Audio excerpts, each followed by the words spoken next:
வணக்கம் மக்களே, நீங்கள் நல்லா இருப்பீங்கன்னு நான் நம்புகிறேன். ஈரோடை சேர்ந்த ஒரு நல்ல பெண், நல்ல படிப்பாளி முதலிடம், சிவகங்கையை சேர்ந்த ஒரு மாணவி இரண்டாவது இடம். நம்ம ஸ்டேட்டுக்கு +2 எக்ஸாம்னு இருக்கிறது நம்மளோட தலையை எழுத்த மாத்திர ஒரு நாள். ஏன்னா இதுக்கப்புறம் தான் அவங்க லைஃப் ஸ்டார்ட். காலேஜுக்கு போகிறது, அவங்க நினச்ச படிப்பை சூஸ் பண்ணுறது, அவங்க என்ன சப்ஜெக்ட் என்ன எடுக்கலாம், பிஎஸ்சி கம்ப்யூட்டர் சயின்ஸ் எடுக்கலாமா, இல்லை டாக்டர் எடுக்கலாமா, இல்லை இன்ஜினியரிங் எடுக்கலாமா, எதை படிக்கலாம் அவங்களுக்குன்னு சொல்லிட்டு ஒரு கனவு ஒன்று இருக்கும் பார்த்தீங்களா. அந்த கனவை உருவாக்குற நாள் இன்னைக்கு.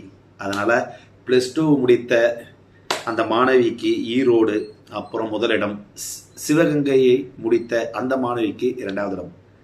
ரொம்ப நல்லது. எல்லாருமே எல்லா மாணவர்களுக்கும் எக்ஸாம் எழுதுனவர்களுக்கு அவங்கவுங்க படிப்பு என்ன தேவை, என்ன ஆக போகிறீங்க, என்ன கனவாக வர போகிறீங்க, எல்லாம் உங்கள் கையில் மட்டும்தான் இருக்குது.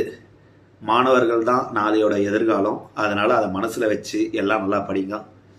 நாளைக்கு நம்ம நாட்டில் எதை டிசைட் பண்ணுறதா இருந்தால் மாணவர் தான். ஐபிஎஸ், ஐஏஎஸ் எல்லா அதிகாரமே உருவாகிறது உங்கள் கையில். வணக்கம்.